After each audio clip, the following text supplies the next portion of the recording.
It's time now for State House Insiders. Joining us, Republican strategist Dave Wilson and Democratic strategist Antoine Seawright.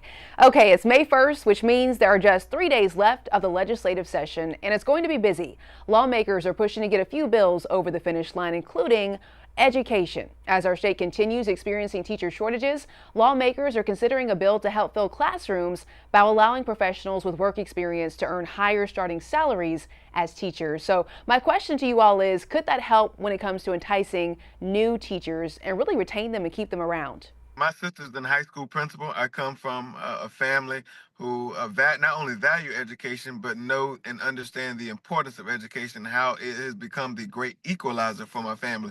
So I think anything we can do to make sure that children are able to effectively compete in an ever-changing global society, that means having good quality teachers with work experience in the classroom only helps South Carolina as a whole succeed. I think Dave and I will both agree this should not be viewed from a partisan lens, and this should be one of those rare examples where South Carolina demonstrates to the country that we value something that's important like public education and like playing teachers in the classroom. The classroom of experience is a huge part of what brings that level of professionalism and professional experience to the classroom, and actually allows students to learn and grow from what someone has done professionally. Anything to bring more people into the teaching profession and bring that level of experience is extremely important. Absolutely. We also need to go ahead and revisit lawmakers' revised income tax plan. They're going with a tiered tax system for the next year, and the goal is to eventually have no income taxes at all. So then my question is, how long could it really take our state's economy to grow in order to pull this off? I think it's a very dangerous game we're playing when we start playing around with the tax system, because usually when Republicans talk about playing around with the tax system and returning money back to the taxpayers, that means the wealthy, the well-off, and the well-connected somehow benefit, and the burden in the bill is somehow or another stuck with middle-class working South Carolinians. So the devil's always in the details.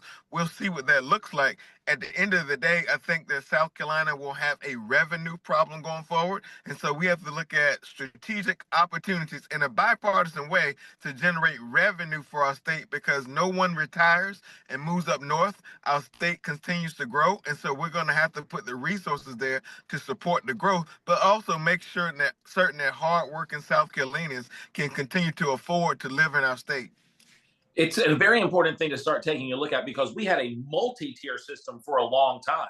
We had 5 or 6 different tax brackets. We've now gotten down to 2. But folks at home, if you're making under $40,000 a year, you understand very well that you are oftentimes getting a lot of money that comes back in your taxes.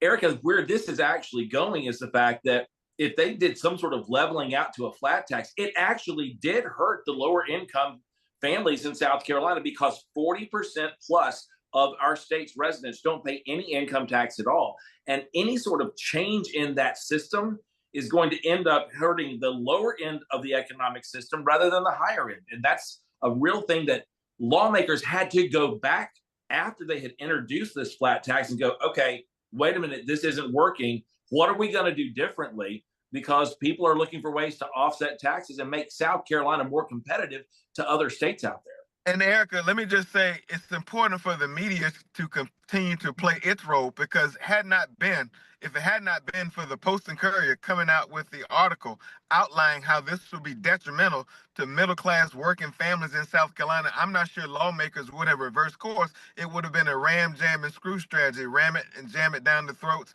of the American people, and middle-class South Carolinians get screwed. Real quick, I do want to touch this topic here. Local restaurants and bars facing some real big financial uncertainties if the House and Senate cannot get something done about liquor liability insurance. I mean, it's a tough topic, but what is your take on this? Where do they need to move forward with this? There has to be something done on this right now, because over the last 7 to 8 years, there have been more than 5,000 restaurants and bars that have closed across South Carolina.